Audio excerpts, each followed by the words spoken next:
Perezida wa Leta Zunze Ubumwe za Amerika Donald Trump yongereye iminsi y'agahenge kuri Iran. Nubwo igihugu cya Iran cyese gisubiza Amerika ko agahenge kayo kadakenewe na gake kuko politike ya Amerika yuzuyemo uburyarya bukabije. Reka twumve inkuru irambuye. Igisirikare cya Iran cyatangaje ko ubwato bujya ku byambu bwafatiriwe, kandi ingabo zo mu mazi za Amerika zafunze ibyambu byose Iran iri gukoresha mu buryo bujyanye n'ubuhahirane.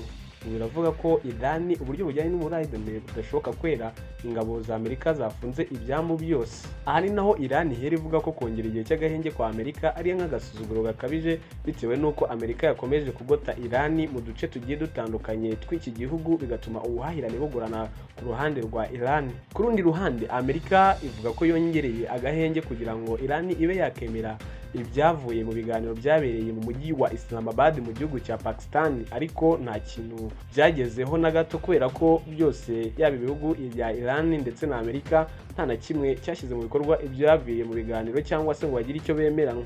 Ku ruhande rwa Amerika yo ivuga ko Iran yifuza ibintu byinshi, nyamara Amerika ibyo isaba igihugu cya Iran birasa nkaho bidashoboka. Ku ruhande rwa Iran bivuze ko buri gihugu, yaba Amerika ivuga ko Iran ariyo yifuza byinshi, na Iran ikavuga ko ibyo Amerika isaba bitakunda.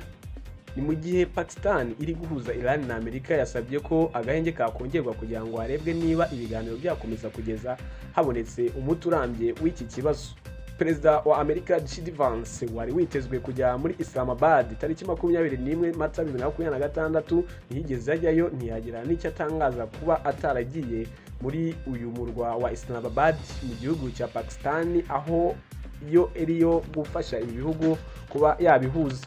Ku ruhande rwa Iran, umuvugizi wa leta ya Iran yabwiye ikinyamakuru BBC ko batarafata icyemezo cyo kohereza uhagararira igihugu mu mujyi wa Islamabad muri Pakistan uri guhuza ibi bihugu byombi. Iyi ntambara ya Amerika na Israel bashoje kuri Iran yatangiye tariki 28 Gashyantare 2026.